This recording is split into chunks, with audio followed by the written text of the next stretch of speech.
Hello दोस्तों, स्वागत है आपका हमारे YouTube channel target exam only में। आज की क्लास में हम डीएलएड सेकेंड सेमेस्टर साइंस विषय को पढ़ेंगे। साइंस विषय में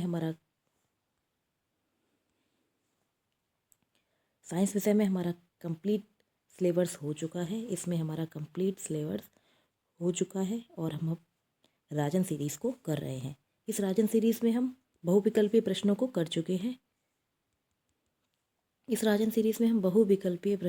चुके हैं। और अब हम लघु उत्तरीय प्रश्न कर रहे हैं और अब हम अति लघु उत्तरीय प्रश्न का पार्ट 3 पढ़ रहे हैं। इससे पहले मैंने आपको 1 से लेकर 2 तक, ठीक है, पार्ट 1 और पार्ट 2 करा दिया है। इससे पहले मैंने आपको पार्ट 1 और पार्ट 2 करा दिया है। अगर आपने मेरी पिछली क्लासेस नहीं देखी हैं तो आप मेरे चैनल पर विज़िट करके मैंने प्लेलिस्ट बना दी है साइंस की, तो आप प्लेलिस्ट में जाकर हमारी कंप्लीट क्लासेस देख सकते हैं, जिसमें मैंने कंप्लीट सिलेबस कराया है। उसमें सीक्वेंस में कंप्लीट सिलेबस है, प्लस PYQ है और राजन सीरीज़ के क्वेश्चंस हैं, ठीक है। तो आप उन क्लासेस को देख सकते हैं। चैनल पर नए हैं तो चैनल को सब्सक्राइब जरूर कर लिया करें और बेल आइकन को प्रेस कर लिया करें, आपको हमारी क्लासेस के टाइम टू टाइम नोटिफिकेशन मिल सके। शुरू करते हैं अपनी क्लास। पहला क्वेश्चन है हमारा, किसी एक भोज्य पदार्थ का नाम बताइए जो मात्र जंतुओं से प्राप्त होता है। जो मात्र हमें जंतुओं के द्वारा प्राप्त होता है। तो वह भोज्य पदार्थ क्या है? दूध। क्या है? दूध। दूध एक ऐसा भोज्य पदार्थ है जो केवल जंतुओं से ही प्राप्त होता है। किससे? जंतुओं से ही प्राप्त किया जा सकता है, ठीक है। नेक्स्ट क्वेश्चन देखते हैं। क्वेश्चन नंबर 2, शरीरवर्धक भोजन किसे कहते हैं? शरीरवर्धक भोजन किसे कहते हैं? शरीरवर्धक भोजन किसे कहते हैं? तो प्रोटीन युक्त भोजन शरीरवर्धक भोजन कहलाता है। प्रोटीन युक्त भोजन शरीरवर्धक भोजन कहलाता है। प्रोटीन युक्त भोजन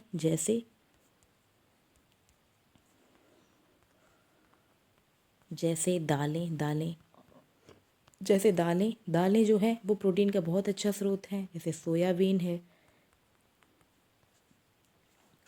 है, दालें हैं, मांस है, दूध है, ये सभी प्रोटीन के बहुत अच्छे स्रोत हैं। तो इन सभी को क्या कहते हैं? ऐसे भोज्य पदार्थ को शरीरवर्धक भोजन कहा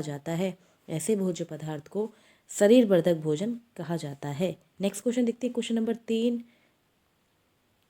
मनुष्य को प्रतिदिन अपने भोजन में कितने पानी की आवश्यकता होती है? मनुष्य को प्रतिदिन अपने भोजन में कितने पानी की आवश्यकता होती है? तो मनुष्य को प्रतिदिन अपने भोजन में 1.5 से लेकर 2 लीटर प्रतिदिन पानी की आवश्यकता होती है। मनुष्य को 1.5 से 2 लीटर तक पानी पीना चाहिए अपने भोजन में, ठीक है। नेक्स्ट क्वेश्चन देखते हैं। क्वेश्चन नंबर 4, कुपोषण किसे कहते हैं? कुपोषण शरीर के लिए आवश्यक संतुलित आहार लंबे समय तक ना मिलना। जब किसी बच्चे को लंबे समय तक संतुलित आहार नहीं मिल पाता है तो बच्चे में कुपोषण हो जाता है। क्या हो जाता है? कुपोषण हो जाता है और उसका शरीर कुपोषित हो जाता है। कुपोषण होने से बच्चे का मानसिक व शारीरिक विकास सही से या नहीं हो पाता, ठीक है। शारीरिक विकास नहीं हो पाता कुपोषण की स्थिति में, ऐसा होता है, ठीक है। नेक्स्ट क्वेश्चन देखते हैं। क्वेश्चन नंबर 5, घेंगा नामक रोग किस पौष्टिक तत्व की कमी से होता है? तो घेंगा नामक रोग आयोडीन की कमी से होता है। इसमें क्या होता है? इसमें जो गले की थायराइड ग्रंथि होती है, कौन सी ग्रंथि? थायराइड ग्रंथि जो होती है उसका अनियंत्रित हो जाती है, जिससे घेंगा नामक रोग हो जाता है।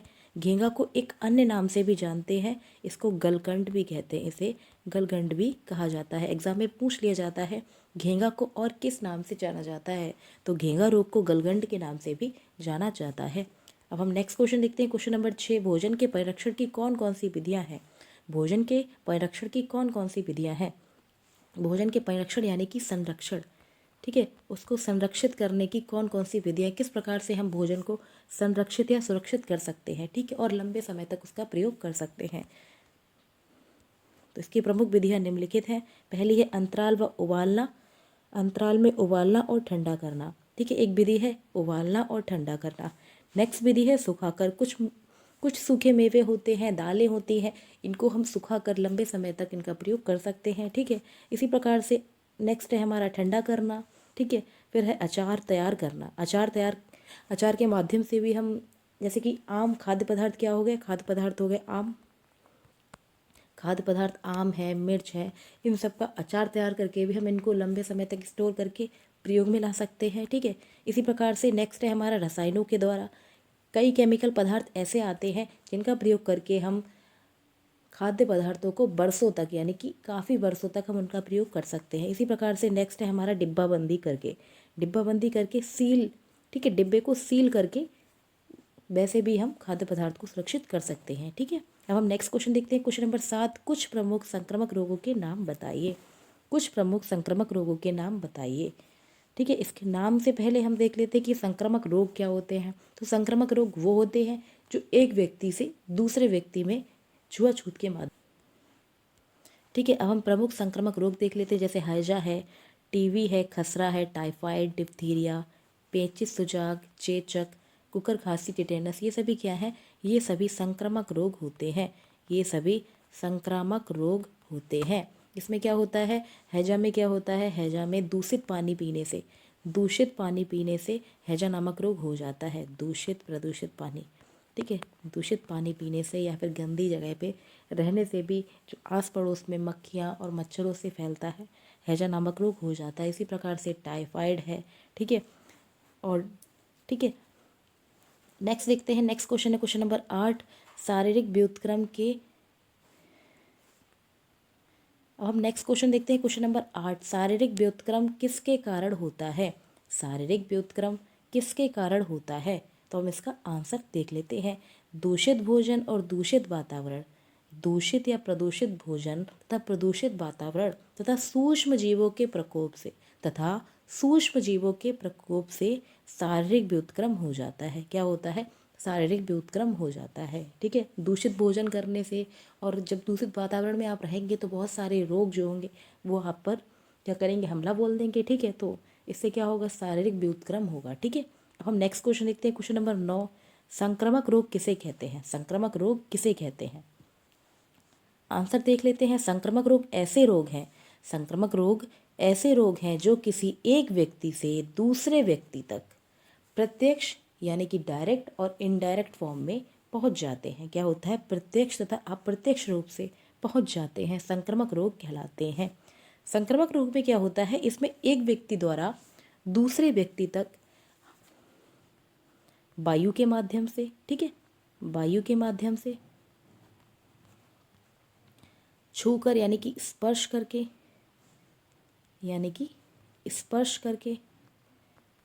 करके और छुआछूत के माध्यम से, यानी कि उसका मतलब यही है। ठीक है, छुआछूत यानी कि छुआछूत के माध्यम से भी संक्रामक रोग एक व्यक्ति से दूसरे व्यक्ति में पहुंच सकते हैं। ठीक है, संक्रामक रोग के हम एग्जाम्पल भी यहाँ पे डिस्कस कर लेते हैं, जैसे कि हैजा है। ठीक है, जैसे हैजा है, टाइफाइड है, टीबी है, ये सभी क्या है, ये सभी हमारे संक्रामक रोग हैं। ठीक है, अब हम अगला क्वेश्चन देखते हैं। क्वेश्चन नंबर 10, वर्धी प्रजनन किसे कहते हैं। वर्धी प्रजनन किसे कहते हैं, आंसर देख लेते हैं। वर्धी प्रजनन प्रायः पौधों में होता है। किस में होता है, जब पौधों का वर्धी भाग जैसे जड़ें हैं, तना है, पत्तियां, ये सभी क्या होते हैं, नए पौधों का जन्म होता है, तो उनमें वर्धी प्रजनन होता है। डेफिनेशन को एक बार फिर से देख लेते हैं कि वर्धी प्रजनन प्रायः पौधों में होता है। किस में होता है, पौधों में होता है। एग्जाम में एक क्वेश्चन पूछ लिया जा सकता है कि वर्धी प्रजनन किस में होता है, वर्धी प्रजनन किस में होता है। ऑप्शन ए है पौधों में, ठीक है, ऑप्शन ए पौधों में, ऑप्शन बी जंतुओं में, ठीक है, ऑप्शन सी हो जाएगा ए एंड बी, और option D none of this, यानी कि कोई नहीं इनमें से। ठीक है, तो सही आंसर हो जाएगा इसका पौधों में। ठीक है, सही आंसर हो जाएगा पौधों में वर्धी प्रजनन होता है। जब पौधों का वर्धी भाग जैसे जड़ों के माध्यम से शकरकंद में होता है, जड़ों के माध्यम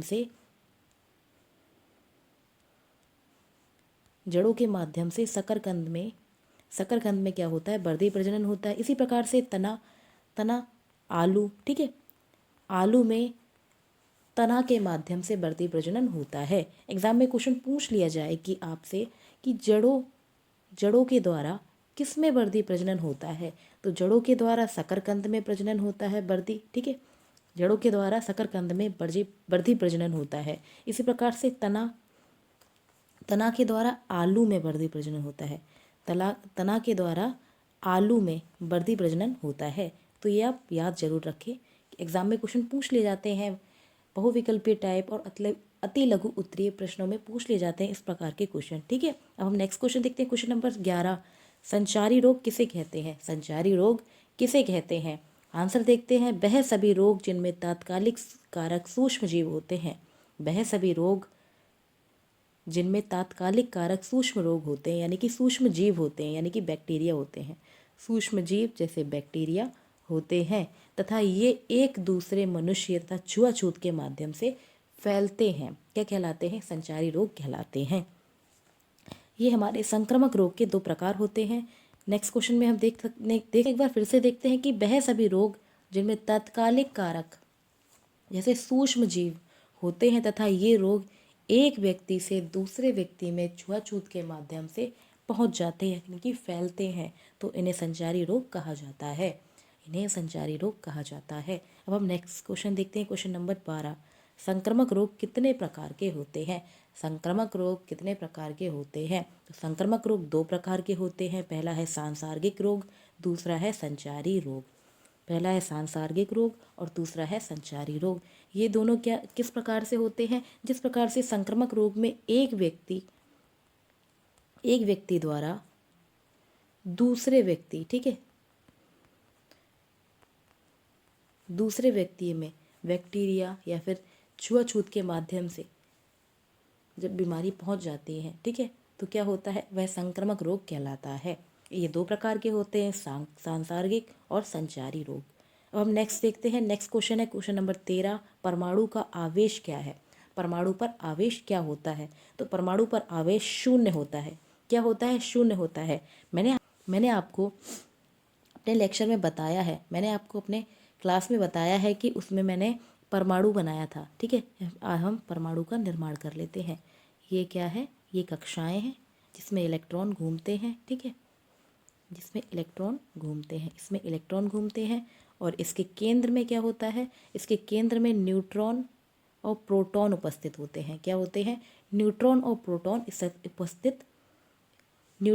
प्रोटॉन स्थित होते हैं। इनमें क्या होता है? न्यूट्रॉन पर आवेश उदासीन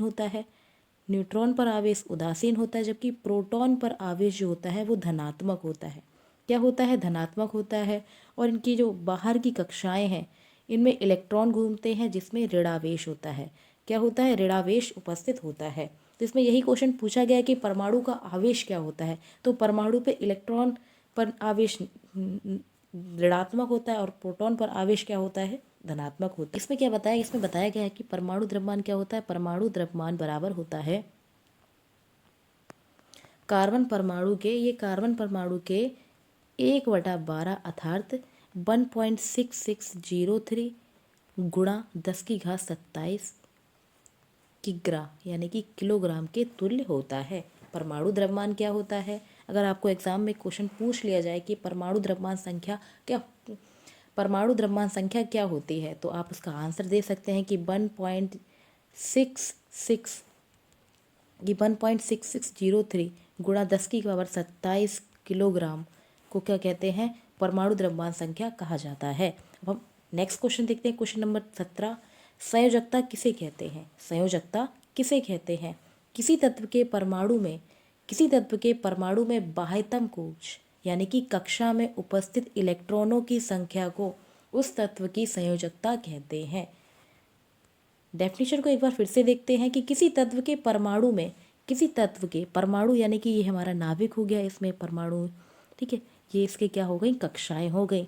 तो इसमें उपस्थित इलेक्ट्रॉनों की संख्या है। आपको पता होगा कि इनके बाहर की कक्षाओं में जो होता है वो इलेक्ट्रॉन घूमते हैं। ठीक है, कक्षाओं में उपस्थित इलेक्ट्रॉनों की संख्या जब आखिरी कक्षा होती है उसमें उपस्थित इलेक्ट्रॉनों की संख्या को क्या कहते हैं?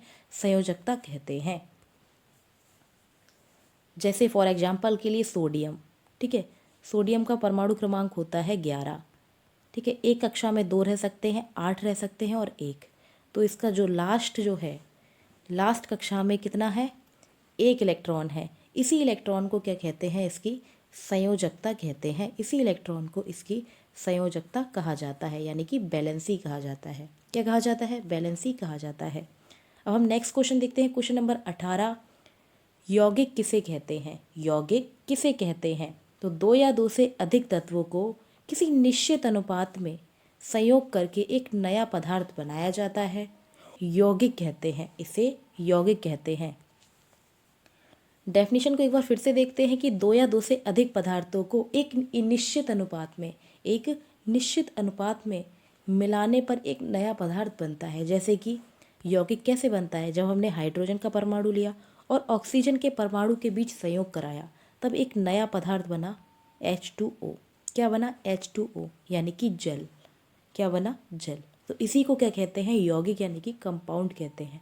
इसी को यौगिक कहते हैं। क्या कहते हैं? कंपाउंड कहते हैं।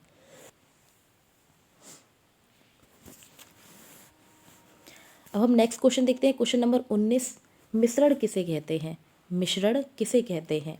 आंसर देखते हैं, दो या दो से अधिक पदार्थों को अनिश्चित अनुपात में मिलाकर बने नए पदार्थ को मिश्रण कहा जाता है।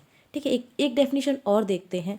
एक डेफिनेशन और देखते हैं इसकी, कि दो या दो से अधिक पदार्थ को आपस में किसी भी अनुपात में मिलाने पर बना नया पदार्थ क्या कहलाता है? मिश्रण कहलाता है। मिश्रण, जैसे वायु, जैसे वायु में क्या है? नाइट्रोजन है, ऑक्सीजन है, हाइड्रोजन है, सभी प्रकार की गैसों का क्या है? मिश्रण है। तो ये क्या कहलाता है? मिश्रण कहलाता है। इसी प्रकार से बालू का मिश्रण, ठीक है, बालू का मिश्रण हो गया। और एग्जाम्पल दिया, सिरका दिया है, पीतल दिया, ये सभी क्या है? मिश्रण है। अब हम नेक्स्ट क्वेश्चन देखते हैं, क्वेश्चन नंबर 20। प्रतीक किसे कहते हैं? प्रतीक यानी कि सिंबल किसे कहते हैं? सिंबल किसे कहा जाता है? तो आंसर देखते हैं, किसी वस्तु के नाम को कम से कम शब्दों में व्यक्त करना। किसी व्यक्ति के नाम को कम से कम शब्दों में व्यक्त करना प्रतीक कहलाता है। क्या कहलाता है? प्रतीक कहलाता है। जैसे फॉर एग्जाम्पल के लिए, जैसे लिथियम एक कंपाउंड है, ठीक है, लिथियम एक कंपाउंड है। इसको कम से कम शब्दों में व्यक्त करने के लिए हम इसको Li लिखते हैं, ठीक है, इसको Li लिखते हैं। तो यही हमारा प्रतीक कहलाता है। यही हमारा प्रतीक कहलाता है। इसी प्रकार से जैसे एक और कंपाउंड ले लिया, एक और एटम ले लिया, जैसे कि हाइड्रोजन एटम ले लिया हमने, ठीक है। हाइड्रोजन एटम को प्रदर्शित करने के लिए क्या करते हैं? कम से कम हम शब्दों में किस प्रकार से व्यक्त कर सकते हैं? तो ये H करके, हाइड्रोजन में H लिखकर हम इसका प्रतीक के रूप में इसका प्रयोग कर सकते हैं, ठीक है। प्रतीक के रूप में हम इसको व्यक्त कर सकते हैं। अब हम नेक्स्ट क्वेश्चन देखते हैं, क्वेश्चन नंबर 21। पास पड़ोस में होने वाले परिवर्तन कितने प्रकार के होते हैं? पास पड़ोस में होने वाले परिवर्तन कितने प्रकार के होते हैं? तो आंसर देख लेते हैं। पास पड़ोस में होने वाले परिवर्तन निम्न प्रकार के होते हैं। कितने होते हैं? निम्न प्रकार के होते हैं। पहला है तीव्र और मंद परिवर्तन, तीव्र और मंद परिवर्तन, ठीक है।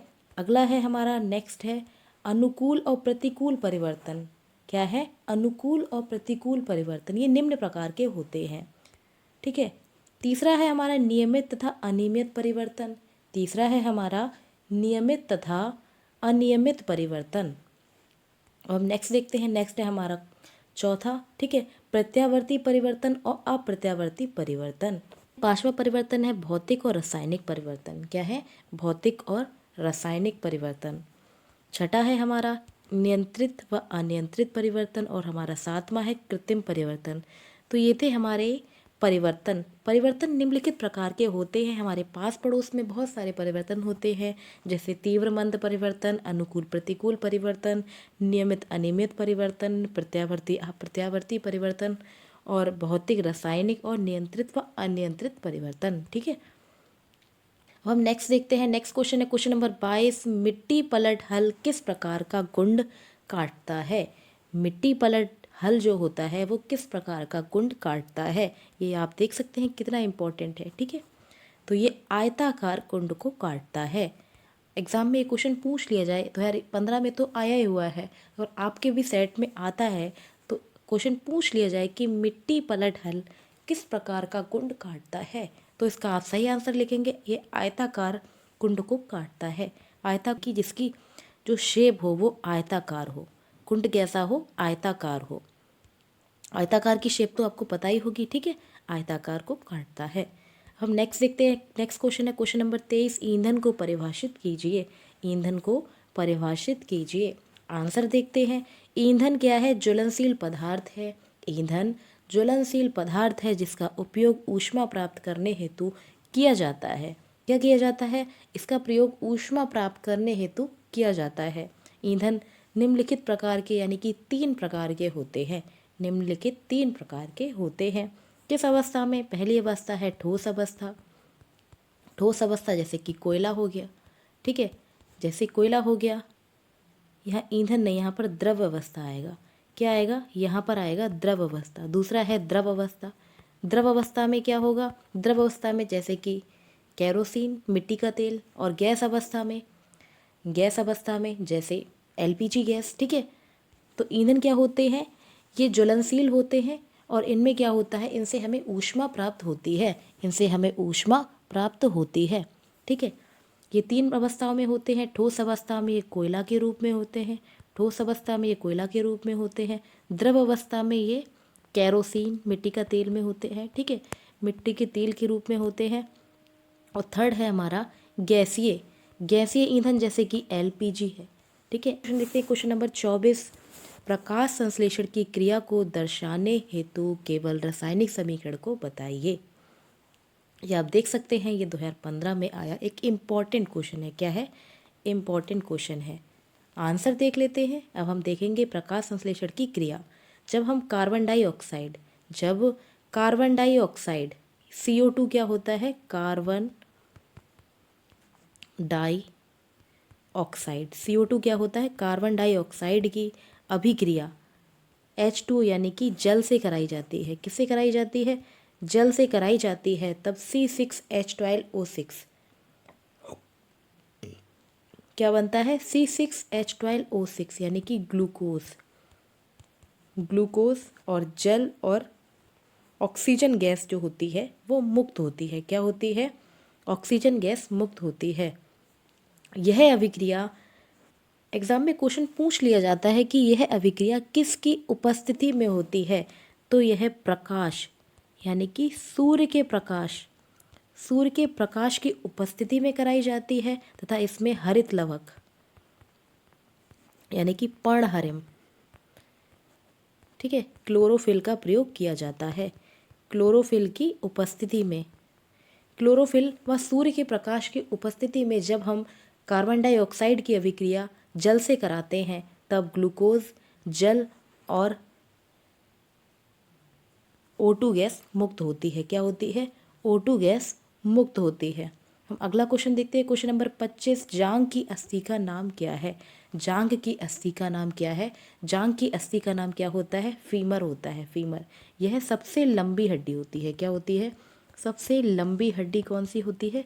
फीमर होती है। तो एग्जाम में क्वेश्चन, नेक्स्ट क्वेश्चन देखते हैं। क्वेश्चन नंबर 26, जब सोडियम यानी कि Na क्या होता है? Na होता है सोडियम की अभिक्रिया O2 यानी कि ऑक्सीजन से कराई जाए। किससे कराई जाए? ऑक्सीजन से कराई जाए। तो इस समीकरण को पूर्ण कीजिए। इस प्रकार की इक्वेशन आ जाती हैं कि जब हम सोडियम की रिएक्शन ऑक्सीजन से कराते हैं तब क्या बनता है? Na2O सोडियम ऑक्साइड क्या बनता है? सोडियम ऑक्साइड बनता है, ठीक है। जब सोडियम की रिएक्शन ऑक्सीजन से कराई जाती है तब Na2O सोडियम ऑक्साइड बनता है। नेक्स्ट क्वेश्चन देखते हैं। क्वेश्चन नंबर 27, किसी परमाणु को दर्शाने के लिए परमाणु संख्या, द्रव्यमान संख्या तथा तत्व प्रतीक प्रदर्शित करने के लिए निर्धारित तरीकों को बताइए। ये आप देख सकते हैं, काफ़ी इंपॉर्टेंट है, 2015 में आया हुआ इंपॉर्टेंट क्वेश्चन है, ठीक है। क्वेश्चन में क्या पूछा गया कि परमाणु को दर्शाने के लिए परमाणु संख्या, द्रव्यमान संख्या और तत्व के प्रतीक को बताइए। जैसे कि इसका मतलब ये है XA कि क्वेश्चन पूछा गया है कि परमाणु को दर्शाने के लिए परमाणु द्रव्यमान संख्या और तत्व यानी कि XA जेड का प्रतीक को प्रदर्शित करने के लिए निर्धारित तरीकों को बताइए। ए क्या है? परमाणु द्रव्यमान है। जेड क्या है? परमाणु संख्या है। और एक्स क्या है? तत्व है। एक्स क्या है? किसी तत्व यानी कि एक्स, इसका परमाणु द्रव्यमान क्या होता है? ऊपर होता है। और परमाणु संख्या क्या होती है? जेड नीचे होती है। ठीक है, परमाणु संख्या को ही हम क्या कहते हैं? परमाणु क्रमांक भी कहते हैं। ठीक है, इसको कैसे प्रदर्शित कर सकते हैं? इसको प्रदर्शित कर सकते हैं एक्स, यानी कि कोई तत्व है एक्स, उसमें परमाणु द्रव्यमान ऊपर आ गया, द्रव्यमान संख्या क्या होती है? ऊपर उपस्थित होती है। और एक्स यानी कि परमाणु संख्या, जिसको हम परमाणु क्रमांक भी कहते हैं, इस प्रकार से प्रदर्शित किया जा सकता है। हम नेक्स्ट क्वेश्चन देखते हैं, क्वेश्चन नंबर 28, सोडियम हाइड्रोक्साइड और सोडियम क्लोराइड।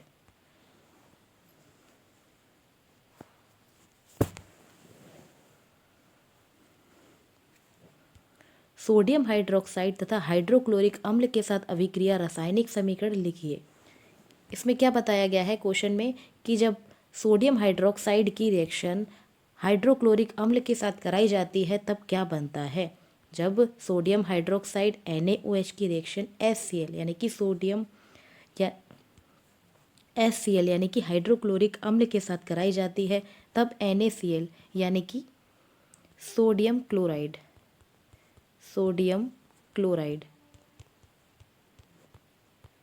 तब सोडियम क्लोराइड बनता है। इसे क्या कहते हैं? इसे नमक भी कहते हैं।